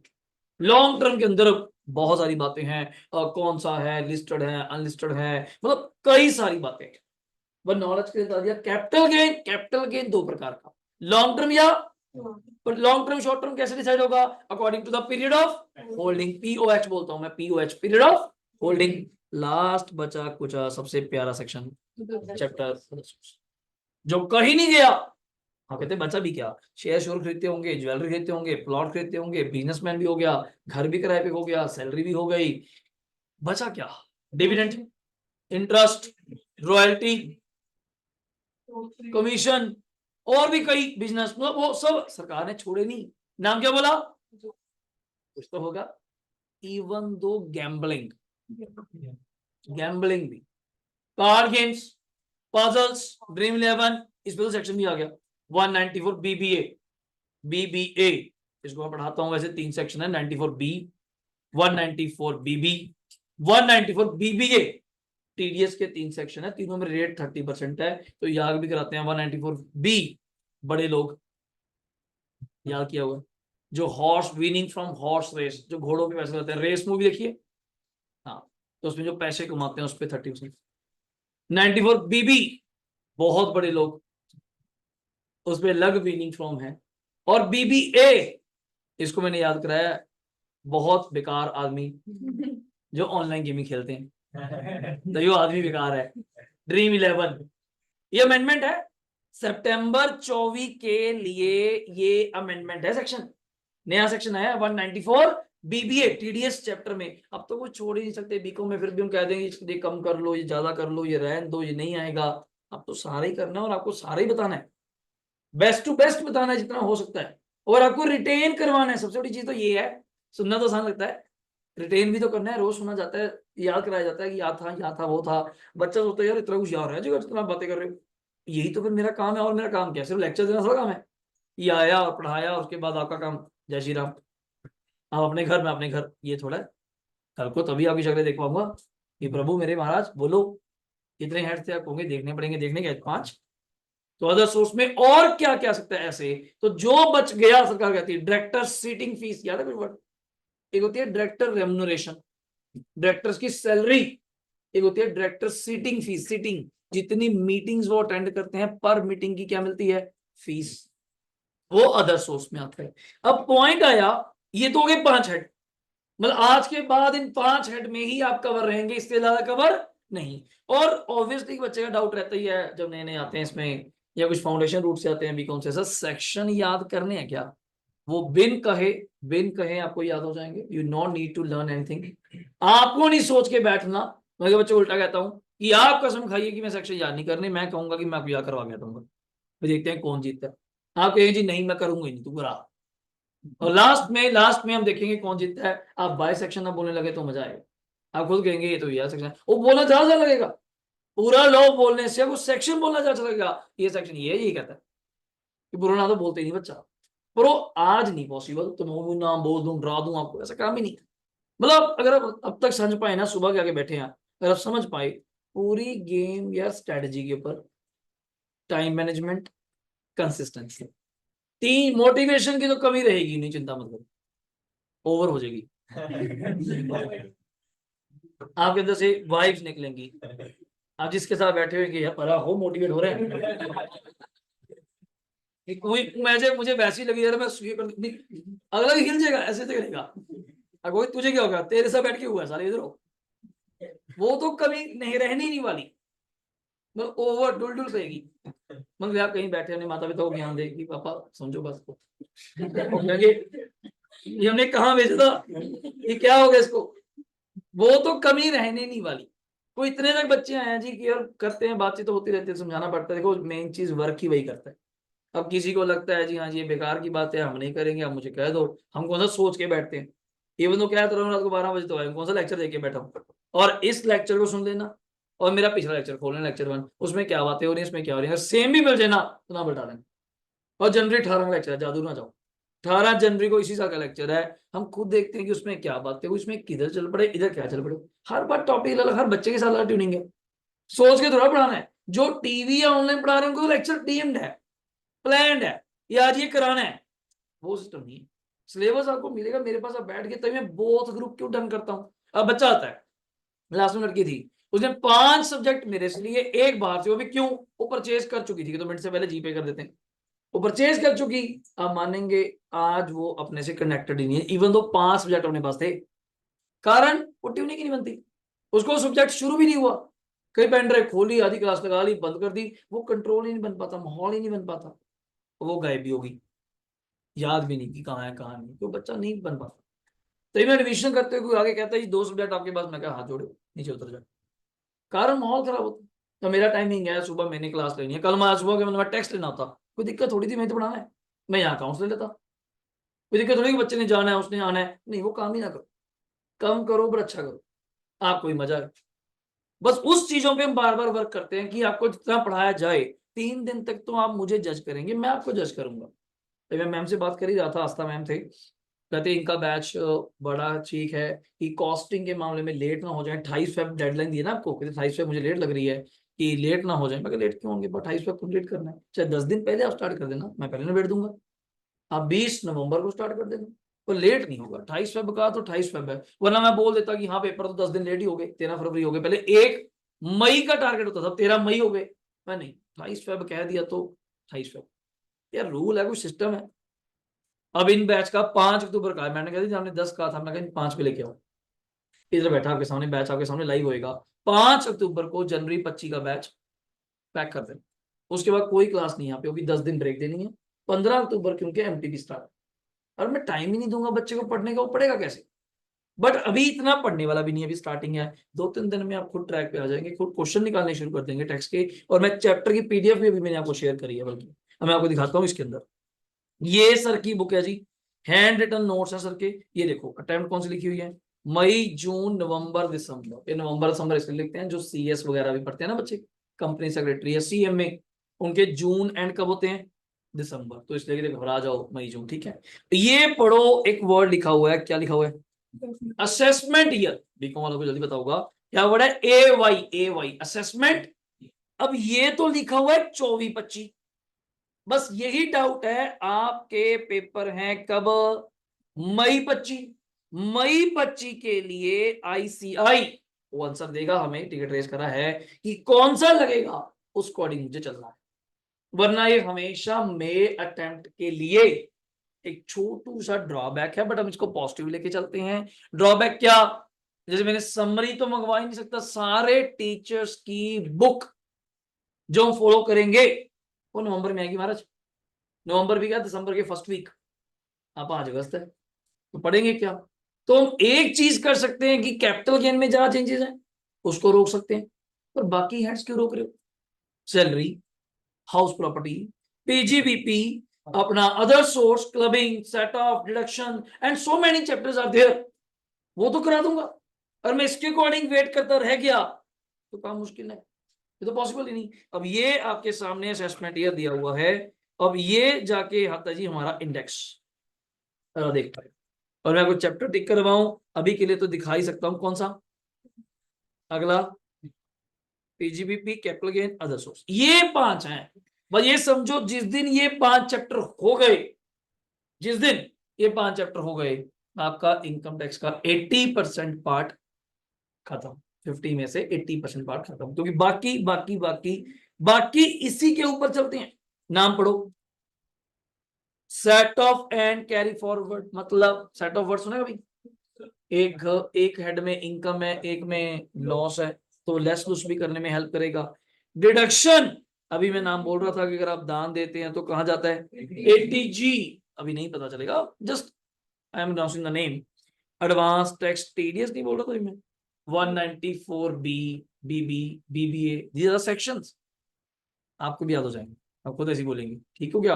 एंड लास्ट वन थ्योरी है रिटर्न, किसको रिटर्न भरनी चाहिए, कब भरनी चाहिए, लास्ट डेट्स क्या हैं, ना भरे तो क्या पेनल्टी है, तो थ्योरी है। तो मेरे अकॉर्डिंग 12 लगा लो, जितने मर्जी चैप्टर लगा लो हमारे अकॉर्डिंग। इसके बाद यहाँ पे सर का स्टार्ट हो जाता है, ये देखो बेसिक एंड क्या है, टैक्स रेट, बट अभी बात ही नहीं कर सकते हम लोग, क्या है देखो ये लाइबिलिटी क्या है, अभी इसके ऊपर कोई बात करने का फायदा नहीं, पर मैंने फिर भी ग्रुप में आपको शेयर कर दिया। And this is my second book, जितने बच्चे एडमिशन कराने आए होंगे जिनको मैंने दिखाई थी, वो मोटी सी एक बुक थी, टैक्सेशन, डॉक्टर गिरीश आहूजा, ये उनकी बुक है। ये समरी है बच्चे, दिस इज समरी, हम पूरा बेयर एक्ट नहीं पढ़ेंगे, ये समरी है, एक चैप्टर की 19 पेज जो भी हैं, और ये उनकी कंपैक्ट पूरी बुक है। क्वेश्चन यहां से सॉल्व करेंगे और हम मजा देखेंगे, ये समरी किसी और की है, बुक किसी और को लॉ से मिलेगा और मजा आएगा। और एक चैप्टर बट अभी के लिए पुराना है, पुराना मतलब असेसमेंट ईयर 24-25, नया नहीं है। तो इसके बाद अगर हम लास्ट यहां पे करते हैं तो हेडिंग देंगे बस पर्सन्स, पर्सन्स लिखिए। तो मैंने पूछा जी इनकम कितने प्रकार की, आपने कहा 5। फिर हमने पूछा टैक्स कौन कौन देगा, कौन सा व्यक्ति टैक्स देगा, मैं कहा जी पर्सन टैक्स देगा, जिसको हम इंग्लिश में यहाँ पे एक वर्ड बोलते हैं इनकम टैक्स में असेसी, क्या वर्ड बोलते हैं? असेसी, ASSESSE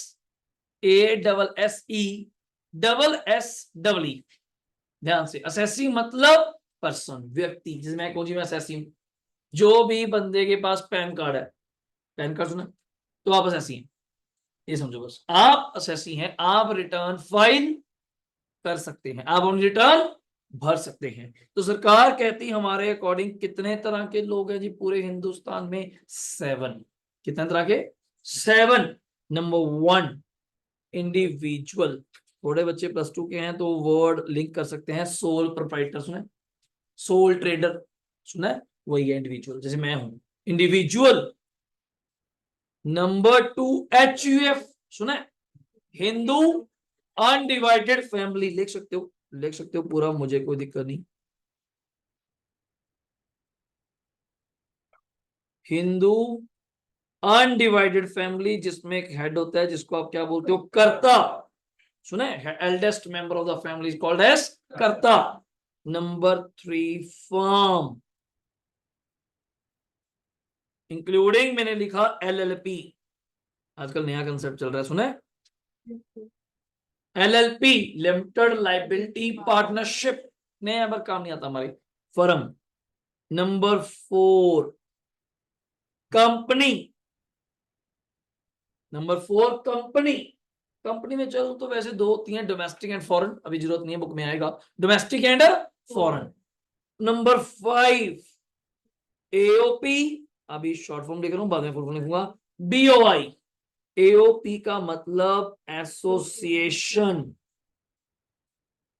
ऑफ पर्संस, मतलब group of peoples, group of people इकट्ठे काम करते हैं। BOI का मतलब बॉडी ऑफ इंडिविजुअल्स, इसमें सारे वृक्ष इंडिविजुअली होंगे, कोई और व्यक्ति एंटर नहीं कर सकता। अगर आप ऐसे लोगों का ग्रुप बनाते हैं, इसमें कोई फर्म नहीं बन सकती, सब एज अ इंडिविजुअल ही आपकी बॉडी के मेंबर बनेंगे, आपकी ट्रस्ट के, आपकी सोसाइटी के, जो भी आप बनाना चाहते हो। अगर आप मुझे कहेंगे जी दीपक आर गोयल फर्म बन जाए, नहीं बन सकती, वो फर्म है। एज साहिल गोयल मैं आपका मेंबर बन सकता हूँ अगर AOP बन जाए, तो AOP किसका है? एसोसिएशन ऑफ पर्सन में सारे individual, HUF, company, AOP, BOI जो भी है। नंबर 6, लोकल अथॉरिटी, नाम सुना कभी? किसको बोलते हैं लोकल अथॉरिटी? लोकल अथॉरिटी आपकी लोकल गवर्नमेंट, म्यूनिसिपैलिटीज, सोसाइटीज भी कह सकते हैं, लगा म्यूनिसिपैलिटीज मेनली, तो local authority. Number 7,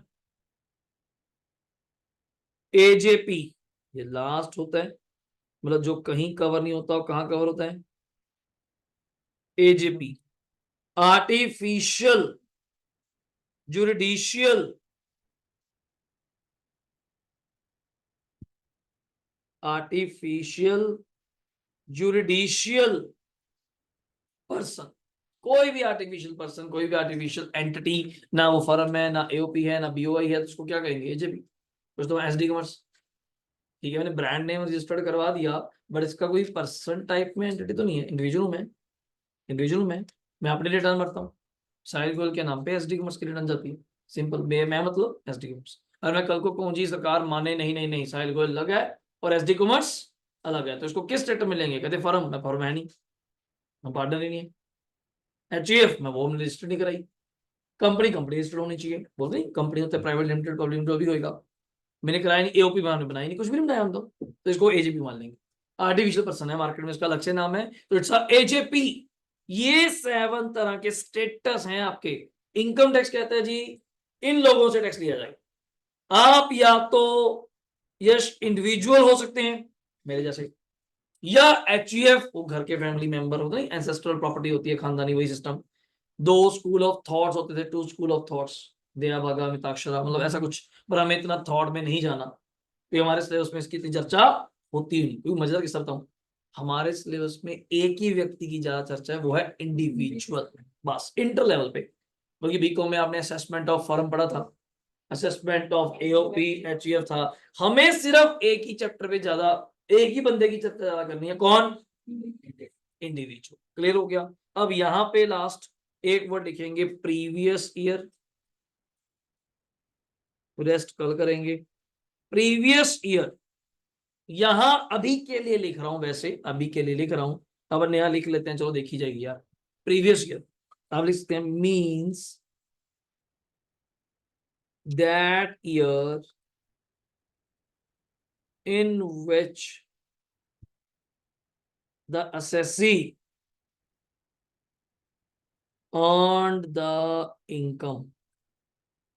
previous year कोई पिछला नहीं है यहाँ पे, प्रीवियस ईयर वो ईयर है जिस साल असेसी, क्लाइंट, पार्टी, पर्सन जो भी है पैसा कमाता, that every year is called as previous year. आपके लिए अगर मैं पेपर में कहूं प्रीवियस ईयर कौन सा आएगा, 24-25, अगर अभी लेके चलू, नया से नया लेके चलू, कौन सा आएगा 24, जबकि अपन ए वाई 24-25 देख रहे हैं, तो ये पी वाई बोलते हैं, इसको क्या बोलते हैं, पी वाई। मतलब आपके हर क्वेश्चन के नीचे लिखा होगा calculate the income for the year 24-25। Accounts की तरह नहीं कि कुछ भी बोल दूंगा, 2001 की बैलेंस शीट, 2003 की बैलेंस शीट नहीं, इनकम टैक्स में प्लस पॉइंट है। या सारे ईयर कौन से मिलेंगे, 24-25 पी वाई। अगर पी वाई 24-25 है तो अगले का पहले नाम लिख लो, क्या नाम है, असेसमेंट। ये पता है वैसे इनकम टैक्स जिस साल हम पैसा कमाते हैं उसके अगले साल देते हैं, जिस साल हम पैसा कमाते हैं तो कैश फ्लो में था प्रोविजन फॉर टैक्स, हम टैक्स हमेशा अगले साल देते हैं, उस ईयर को इंग्लिश में क्या कहते हैं, असेसमेंट ईयर। असेस मतलब जांच करना, चेक करना, मापना, असेस, असेसमेंट ईयर। कमाया 24-25 में, उसका टैक्स तो 25-26 में, that year is called assessment year. तो लिख सकते हैं means that year in which assessee paid tax on the income which was earned in a previous year, which was earned in a previous year। ये मैंने line cross कर दी, इसके बाद ज्यादा नहीं लिखेंगे। तो अब आपके लिए ए वाई कौन सा बनता है, 25-26, जो मैं अब तक हूं। Wait for the ticket race, क्या रिजल्ट आता है इसे की तरफ से सुनते हैं। अगर हुआ 24-25, जो चांसेस कम है, ठीक है, फिर तो ये समझो तैयारी फुल है, फिर तो चिंता ही नहीं, क्योंकि अभी भी 24-25 बढ़ा है, सितंबर भी 24-25 है, जनवरी 24-25 है, फिर आपका भी 24-25 है, फिर तो सारा मटेरियल रेडी पड़ा है, only we have to order it, 3 दिन में मटेरियल आ जाएगा, फिर तो वेट करने की जरूरत ही नहीं है। फिर तो डे 1 से we have a book, we have a summary, we have a scanner and solve the questions. अगर हुआ असेसमेंट ईयर 25-26 हुआ, देन थोड़ा slow for first week, because I have to make arrangements, मुझे देखना पड़ेगा, मे बी उसकी summary मुझे print निकलवानी पड़े आपके लिए, पैसे खराब नहीं करना चाहता, कोई समरी नहीं आएगी फिर आप फिर मांगोगे वो समरी चाहिए, तो उसके लिए हम पैसे बचाते हुए, थोड़ा समझते हुए, ये इस अटेम्प्ट में बड़ा चक्कर पड़ता है, कोई बुक्स ही नहीं होती मार्केट में, बुक्स ही रेडी नहीं होती। इवन दो सितंबर, इवन दो सितंबर, वही सितंबर वाला भी 10 अक्टूबर को स्टार्ट करूंगा, नवंबर में तो बुका नहीं है, दिसंबर में तो बुका नहीं, तो करेंगे क्या, तो तब तक हम वो चैप्टर करवा देते हैं जिसमें चेंजेस नहीं। सैलरी में कोई चेंज नहीं, सैलरी लेता है यार, 10 दिन तो सैलरी लेगा, हाउस प्रॉपर्टी 4 दिन ले लेगा, तो आराम से करते हैं। रेजिडेंशियल कोई चेंज नहीं है, 4 दिन लेगा, कम से कम 4 दिन लेगा, तो हमें कोई दिक्कत नहीं, न्यूमेरिकल्स हम कवर करेंगे। तो इस चीज में आपकी कोई चिंता नहीं, पहले बता दिया, तो मेरा काम होता है ट्रांसपेरेंट आपको बताना। कोई अलग कहे जी आप असेसमेंट ईयर कौन सा कर रहे हो, हम 24-25 है, तो टीचर को ये नहीं पता ये 25-26 आ गया। मैं कहा प्रभु मुझे सब पता है, पर मुझे मटेरियल पता हो कौन सा अवेलेबल है। अब मैं आपको गलत मलत पढ़ाई जाऊँ उसका फायदा भी नहीं, पर जितना बता सकूं उतना अच्छा बता सकूं। जैसे न्यूज की मैं टेक्स्ट की, वो चेंज होगी 0 से 3, 3 से 7, 7 से 10, 10 से 12, 12 से 15, और मैं पढ़ा दूं 0 से 3, 3 से 6, 6 से 9, वो भी पढ़ा रहा हूँ शाम वाले बैच में। इनकम टैक्स का बैच चल रहा है, उनको ए वाई 24-25 है, उनको ए वाई 24-25 है, उनको वो भी पढ़ा रहा हूँ।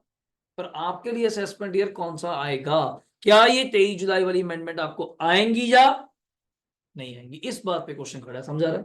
तो कल अगली क्लासेस में अपना काम नहीं रुकेगा, अपना क्लास गोइंग होना है, और टाइम के थोड़े सुबह सारे पाबंद रहें कि 9 o'clock हम लोग क्लास स्टार्ट कर दें। चलिए जी, और ये लेक्चर्स और सुनिए, दोनों बैठिए, ये लेक्चर्स मैं आपको ऐप पे अभी शेयर नहीं कर रहा, 2-3 दिन आपको लेक्चर ऐसे ही ओपन ओपन आपको व्हाट्सएप ग्रुप में मिलेंगे। आप अपने नियर डियर वंस को भी शेयर कर सकते हैं, जो भी सोच रहे हैं, देख रहे हैं, कर रहे हैं, तो वो बता सकते हैं। वरना अपनी तरफ से आज फाइनली बैच स्टार्ट। कॉपी एक रखिए बस, ज्यादा नहीं चाहिए। पीडीएफ आपको दे दिया, अभी को बुक भी नहीं चाहिए। 3-4 दिन तक सारा मटेरियल हमारे पास आ जाए और उस अकॉर्डिंग आप क्लासेस में आते रहिए। ठीक है, चलिए जी, thank you, take care, bye bye, thank you.